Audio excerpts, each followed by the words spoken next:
My story is sort of like the unsinkable Molly Brown.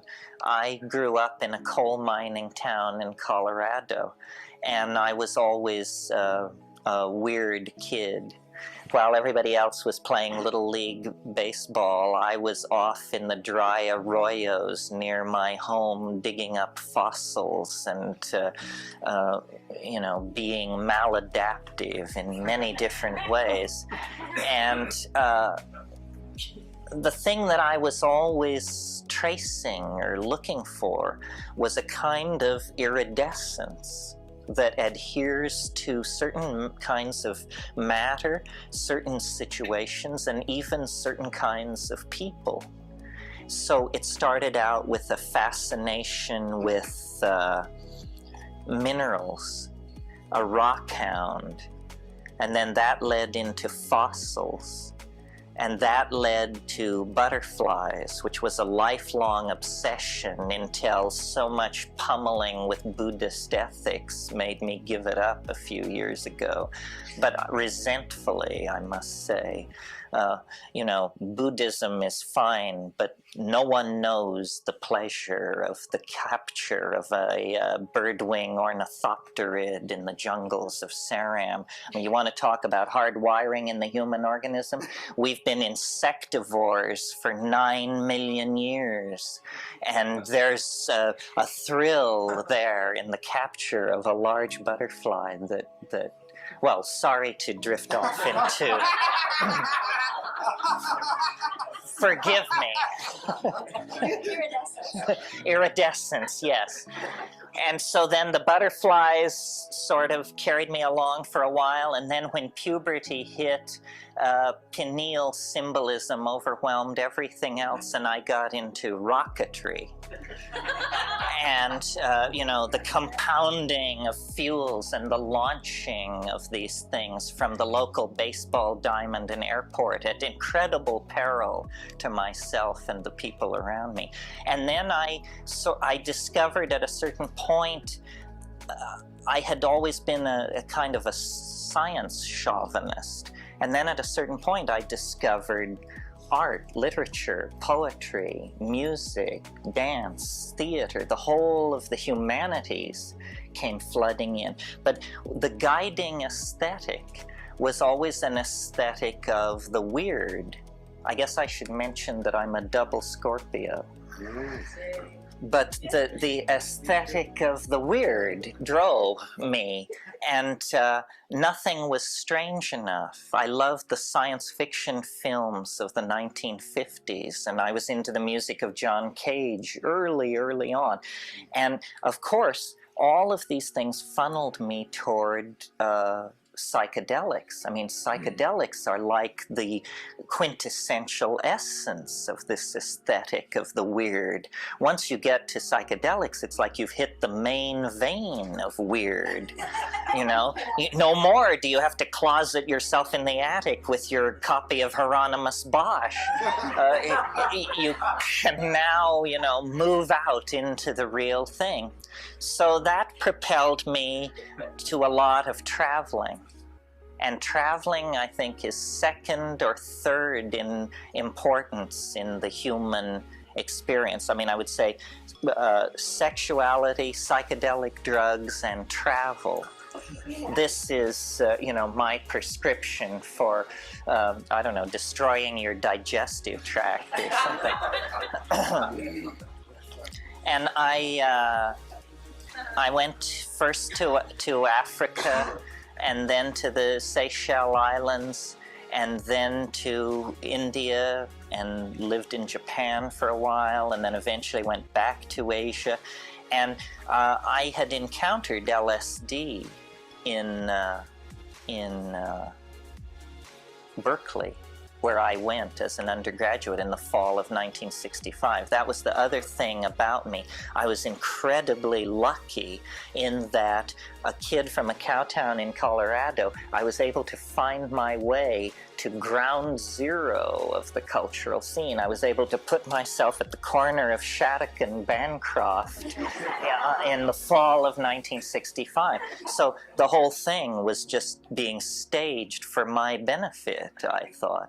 Well, so then I became very interested in psychedelics, and I actually smoked DMT early in 1967, a tremendously fortuitous moment in the history of my the development of my thinking. Apparently, SRI, the Army, was trying to develop a drug called BZ, which was an aerosol-delivered tryptamine that would, a hallucinogenic tryptamine that would be delivered by an artillery shell into a Vietnamese village. And while everybody was stoned on DMT, our boys would come in and kick butt or do whatever they do.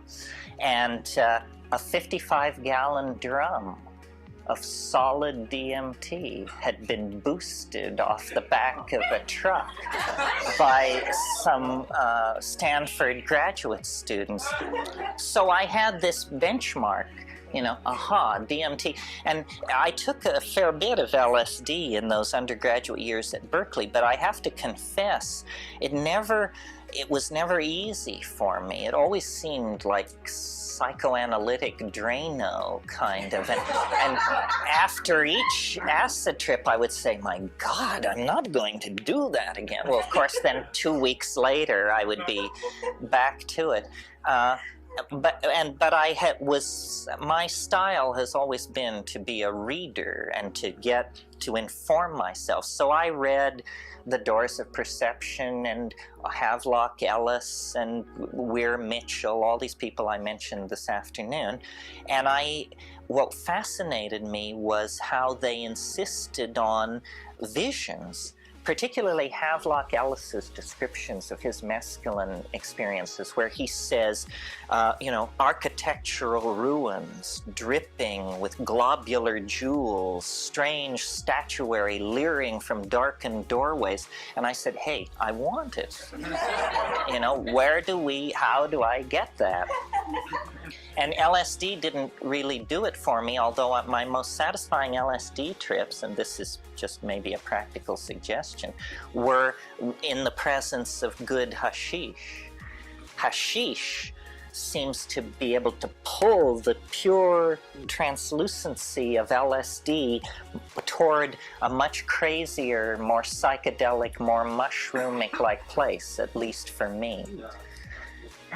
So then I went to India and I knocked around for a while, and I quickly became incredibly disillusioned with all of that. I mean, I don't know, folks.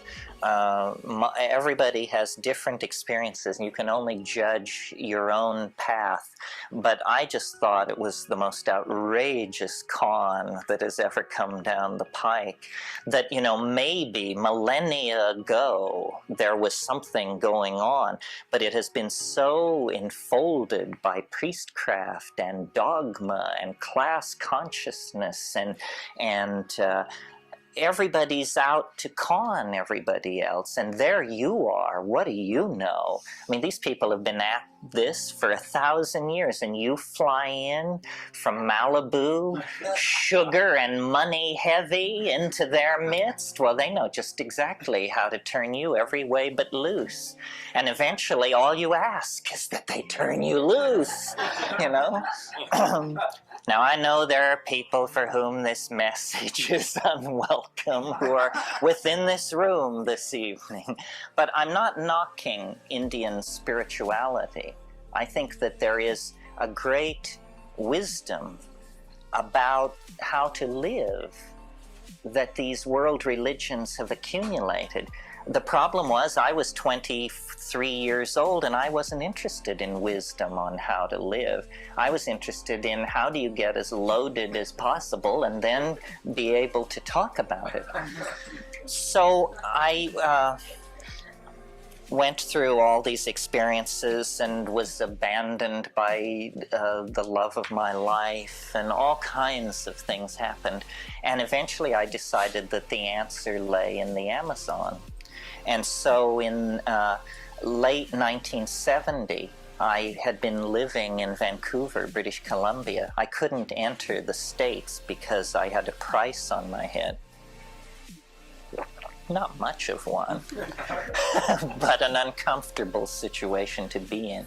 So then I went to the Amazon for the first time with my brother and a couple of friends who came with me from the States, and then we quickly made common cause with a woman down there, and she came with us. So it was 2 women and 3 guys, and we were considering that that I was the oldest and I was 25 years old. As I look back on it, we were an incredibly serious and well-informed group of 22 through 25-year-olds.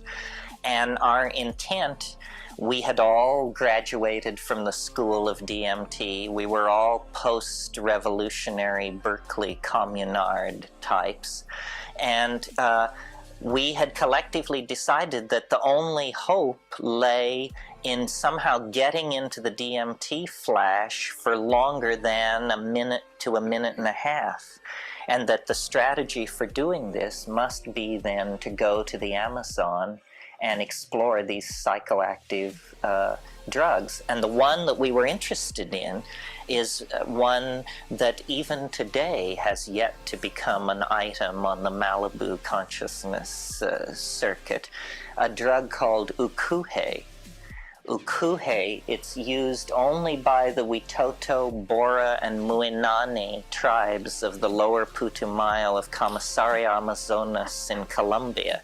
Very limited geographic area in a completely remote part of the Amazon. And what was interesting to us was the anthropological reports were that they rolled it up, it was the resin of a tree, and that they rolled it up into little pills, and that they took the little pills and then they would lie in their hammocks and they would speak to the little man. And so we said, this has got to be it. And Dick Schultes, Richard Evans Schultes of Harvard, had already published on the chemistry of ukuhe, and it was definitely contained DMT. So we said, okay, these people have found the way into what we then called the beta level, just for shorthand. So the way into the beta level was to be achieved by ukuhe.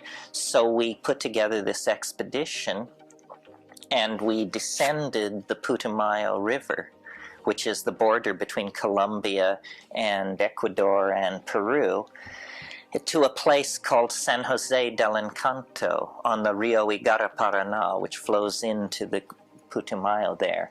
And at that point, it's a 120-kilometer overland 5-day walk to a remote mission called La Chorrera. And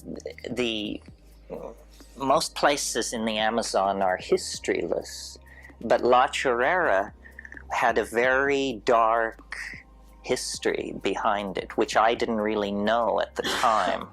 And probably very few people in this room have ever heard of or know anything about what's called the Putumayo rubber horror.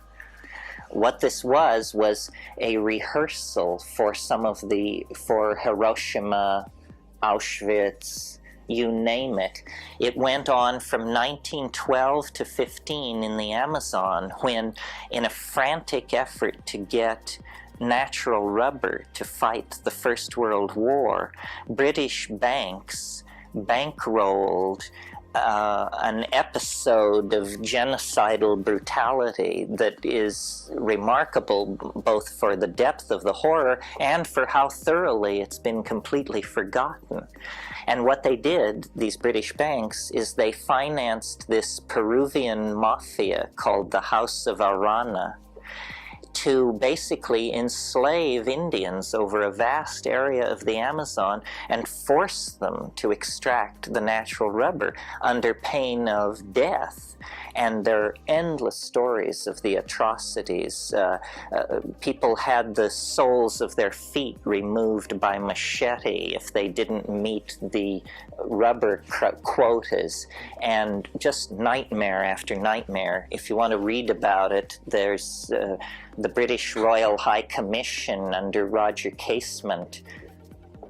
And that was another story. You see, Roger Casement was the last man hung for homosexuality by the British Crown.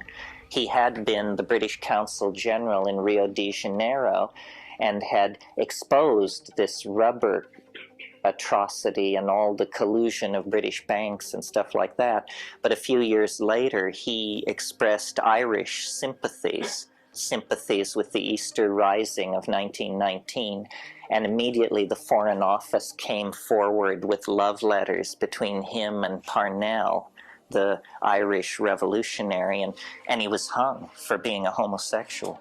But anyway, La Chorrera had this very dark history of these rubber atrocities. Well, we rolled in there, and immediately there began the unfolding over just about a 3-week period. I mean, a very short length of time, from the 27th of February 1971 until the 22nd of March. So a period of just under 4 weeks. It was like the doorway was standing open. All rational expectation had to be put behind. It was as though our whole lives had built to this moment, and what we thought was a quest for an obscure orally active tryptamine drug, it turned out it was more as though something which had been with us from the cradle actually lured us to this extremely remote place where there was no way out, no radio, no communication of any sort, lured us to this place to then begin this series of unfolding ideas. And these ideas that were released in that 3-week period are basically all I've ever worked with. I haven't had an original thought since March of 1971, essentially. It's just been endless recension and reworking of what happened there. Well, what happened was taking a lot of mushrooms and being in this incredibly natural, beautiful, low toxin environment. I mean, there was barely even radio waves in this place. It was so remote. It was like our minds began to dissolve back into the order of nature, and we began to discover what the order of nature actually is. And it took the form of an idea, which my brother Dennis, who's the pharmacologist of the gang, although he wasn't at the time, he has gone on to become the person he most was before he studied the subject. Now he is a molecular biologist, research pharmacologist, and drug designer. Then he was a 21-year-old kid with a rave. But he proposed that there was a way to take these psychedelic drugs and to use sound to cause a small number of these drug molecules to permanently bond into the DNA. The term for this is intercalate. And it's known now, although it wasn't known then, that many drugs do this. Many drugs do intercalate. You all know how DNA is a double helix with nucleotide rungs on the ladder. Well, certain molecules, especially certain drug molecules, can slide right in between the rungs of that ladder, and without imparting any physical deformation to the molecule, they can change its properties. In fact, this may be how psychedelic drugs work. Now, we're at the edge of known physiology and neurophysiology when we talk like this. One of the great puzzles of biology, or human biology, is the persistence of memory. In other words, it's said that every molecule in your body is cycled within a 5-year period. That, 6 years ago, there wasn't a single atom in your body that is now in your body. The form persists, but the matter is traded in and out, except in one case, which is the neurons do not trade out. The neurons that you're born with are the neurons that you die with. So then the problem here is memory. You can be 70 years old and have an absolutely crystal clear memory of your first day of attending school in that red brick schoolhouse 65 years ago. Okay, conservatively, 7 times every molecule in your body has been swapped out. So where has this memory been all this time that you can pull it up with perfect clarity? This is a great mystery of metabolism, unsolved to this day. There are several possibilities. One possibility is that memories are not located in the body at all. Although suggesting this is no magic bullet, it raises a number of questions, probably as difficult to solve as the original question for which this was proposed as a solution. Okay, what are the other possibilities? The memories must be stored then in the non-degrading part of the body. The non-degrading part of the body is the neural DNA. The cell nuclei of neurons don't change within your lifetime. Well, so then you take this idea to an orthodox molecular biologist or neurophysiologist or geneticist, and they say, well, this is just bunk. I mean, in the first place, you don't understand the concept information. The kind of information which is stored in DNA is sequences of nucleotides which code for protein. To confuse that with an image of your great-grandmother's face is to just, have such a mush of categories that it's hopeless to even talk to you. So Dennis's notion was, he said that some form of superconductivity must be involved. Now, this was 1971. Superconductivity was not known to occur more than 0.3 of a degree above zero absolute. He said, no, there must be room temperature superconductivity going on in the DNA. This must be how the DNA preserves information. Now, if you know anything about superconductivity, it is the perfect physical phenomenon to use for preserving information, because no information degrades in a superconducting circuit. Say you have a ring of supercooled gold and you impart an electric current to this ring. That current, barring interruption of the superconducting state, will circle that gold ring with zero resistance for eternity.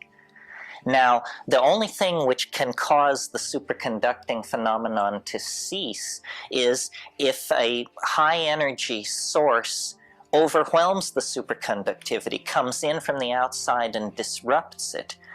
Now, think about the problem that nature faces with the genetic machinery.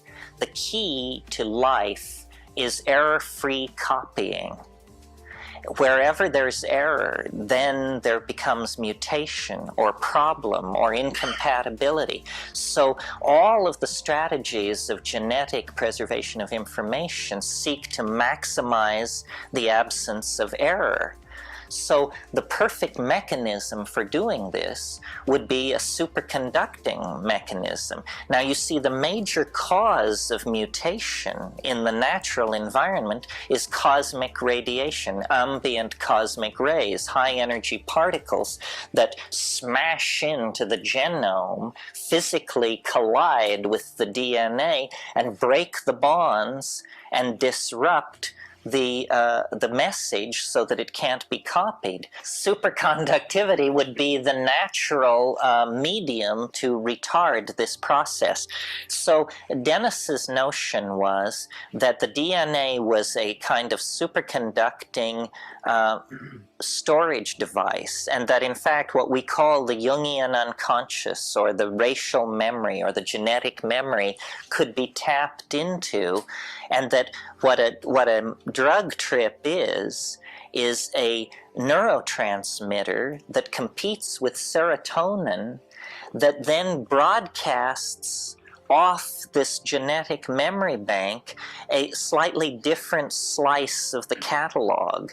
Serotonin broadcasts are the equivalent of traffic and weather reports, where it tells you how to get around in the world and where not to go and how to avoid problems. If you swap out the serotonin channel for the psilocybin channel, suddenly it's the equivalent of Pacifica Radio. It's running philosophy discussions and classical music from another planet, you see, because the efficiency and the emphasis of these neurotransmitters is different. Well, so we went through a series of startling revelations and experiences using this idea, because he was dead serious about doing this and decided that I would be the likely candidate for what he called hypercarbylation. And that, you know, we would saturate me with drug molecules, and then he knew how to do the thing to make an ordinary trip turn into the forever trip by locking these molecules into their bond sites. Oh, and that's the piece of the puzzle that I didn't explain that you might not realize.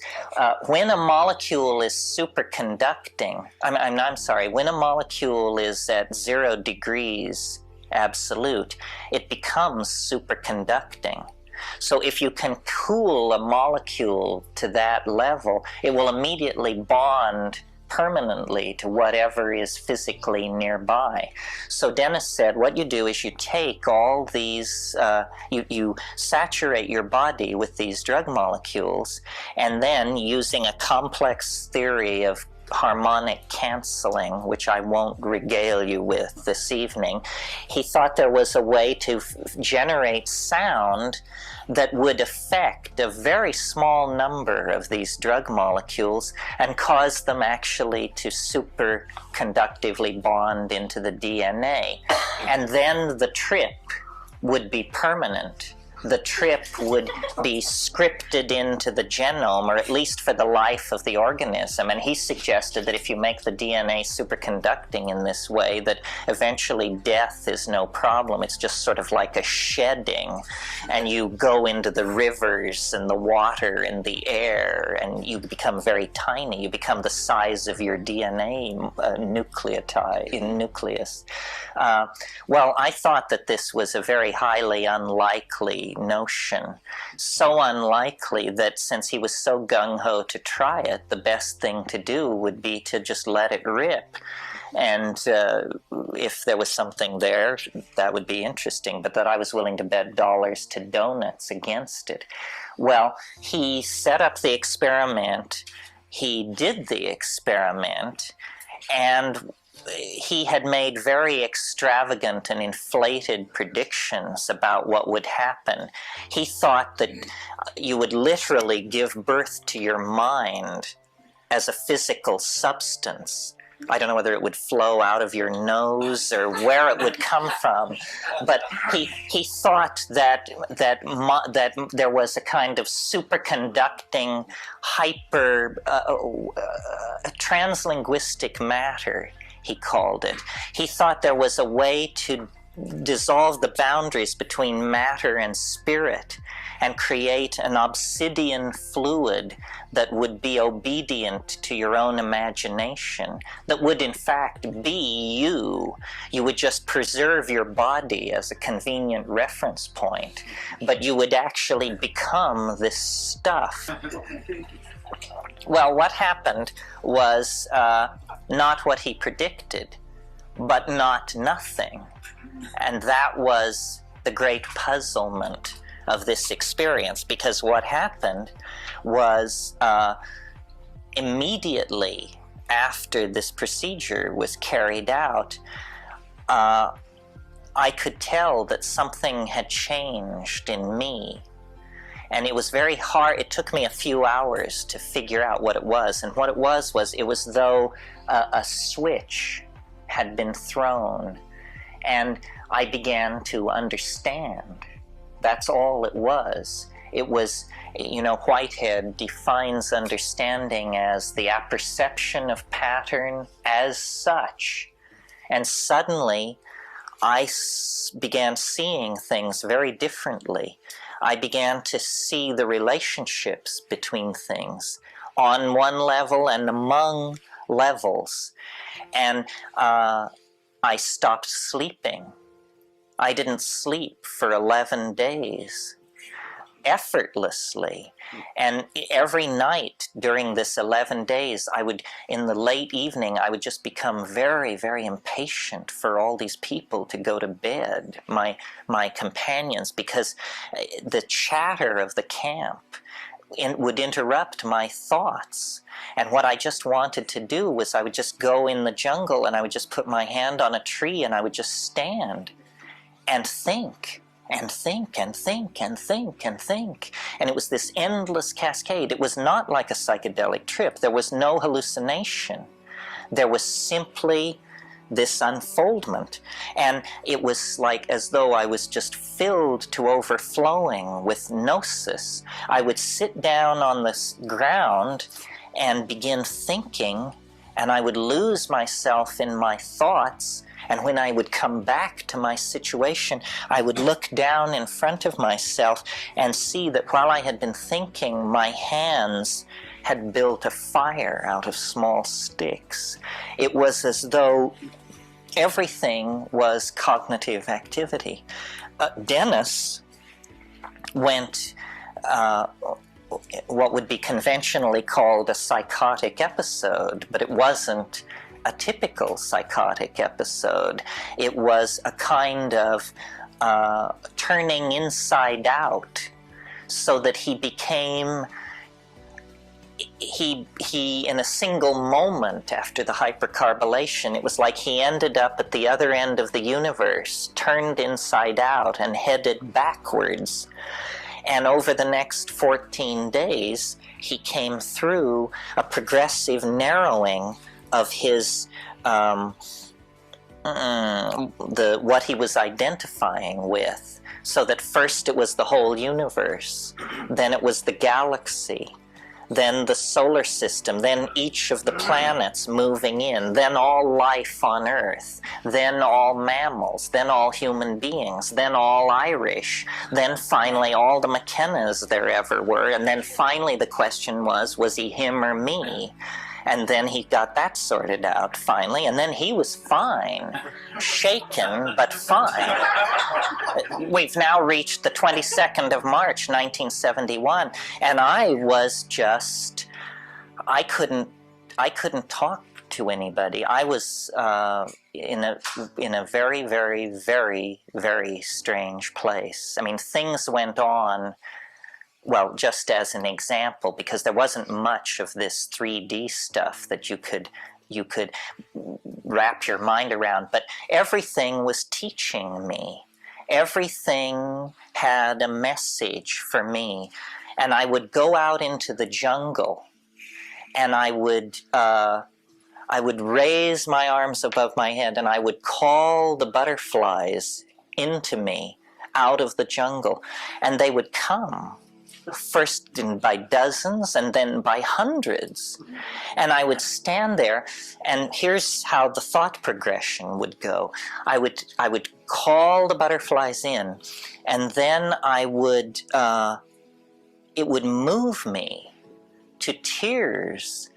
And so there I am standing, covered with butterflies, tears of joy streaming down my face, and streaming down my face, and streaming down my face. And finally I begin thinking, so now what? and then I think, the people back at the camp who doubt me, those bastards, wait till they see this. So then I would go to the camp, and I would be smiling, the tiny smile that only Buddhas can manage, and I would invite them into the jungle to see something unannounced. And so they would say, well, I don't know, you're just all right, we'll go. So then we would go into the jungle, and I would raise my hands above my head, and I would call the butterflies in, and none would come. And these people would just say, oh God, it's getting worse and worse and worse. Your brother is nuts. You have delusions of this is pathetic. I mean, this is a mind in wreckage. This is the green hell. This is the thing we feared the most, you know? And so eventually, and any of you who are self-diagnosed as schizophrenic will agree with me on this, I'm sure. The key to surviving schizophrenia in one piece and avoiding massive intervention by the mental health care authorities is shut up. Shut up about it. Do not talk about it.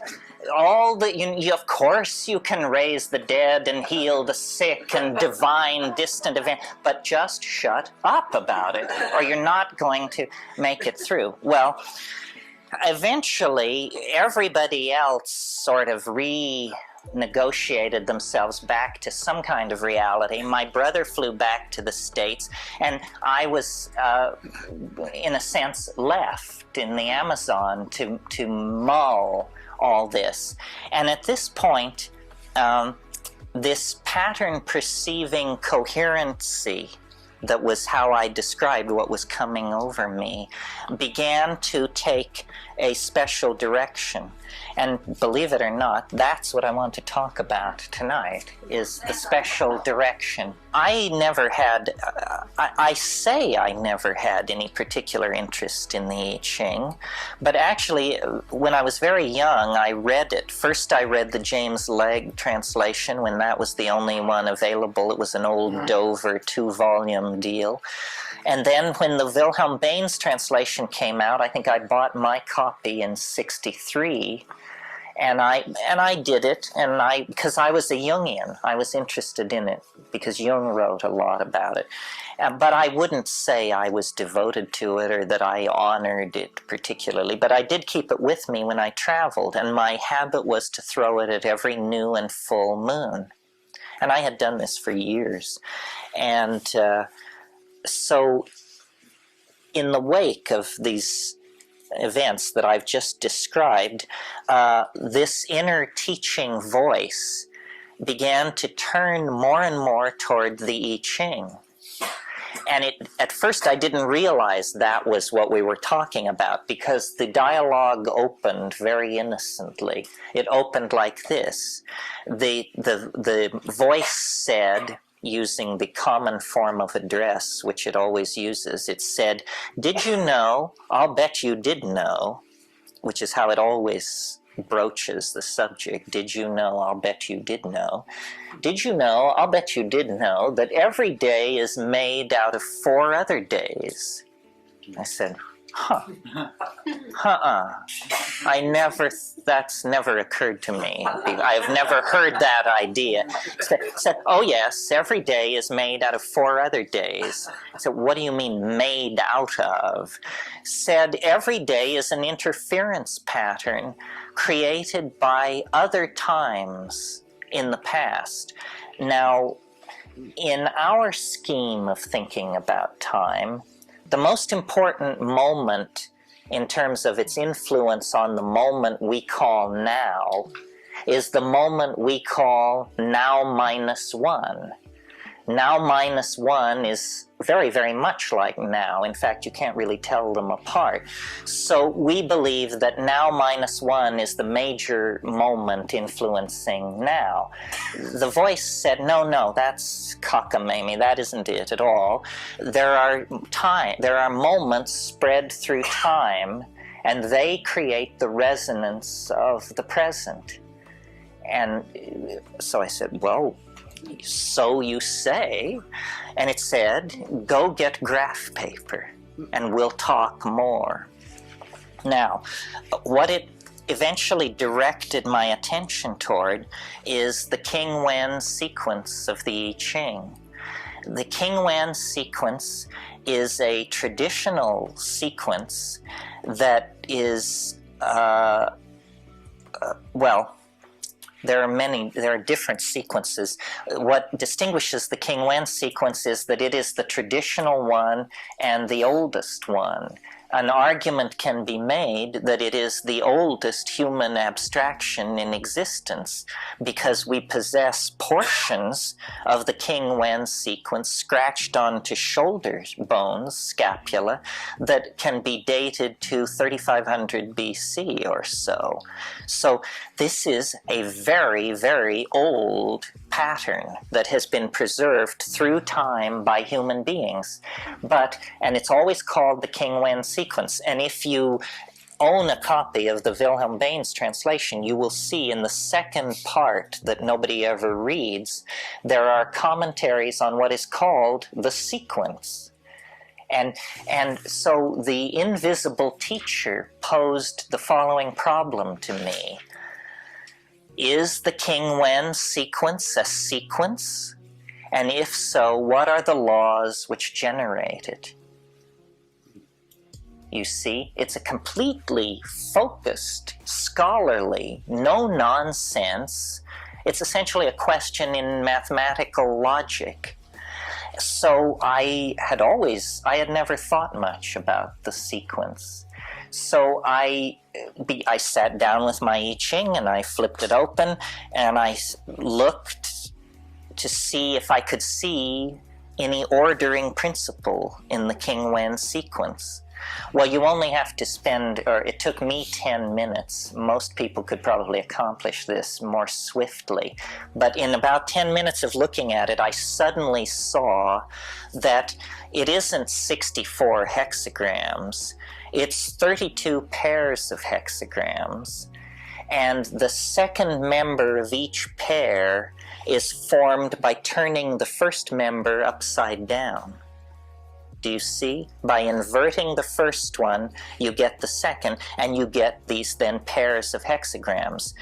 If you look at 3 and 4, that's such a pair. 4 is 3 turned upside down.